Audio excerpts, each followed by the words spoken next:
আজ আমার খুব লেবু মাখা খেতে ইচ্ছে হচ্ছিল, তাই এক টুকরো লেবু ছিল, সেটাই মাখতে শুরু করে দিলাম।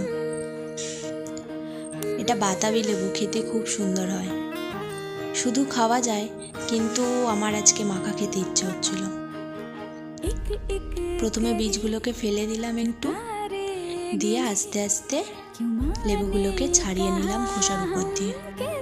খোসাগুলো তিতো হয়, একটু দেখে ছাড়াতে হবে, নাহলে সাদা খোসাগুলো থেকে গেলে তিতো লাগবে। দেখুন আমার লেবু ছাড়ানো প্রায় কমপ্লিট হয়ে গেছে। এবার এর উপরে একটু লবণ, একটু চিনি, আর এটা ধনিয়া জিরা গুঁড়ো করা ছিল সেটাই দিলাম। এটা লঙ্কার গুঁড়ো দিয়ে একটু মেখে নিলাম।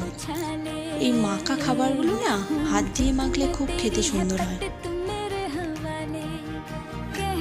দেখুন আমার লেবু মাখা প্রায় কমপ্লিট,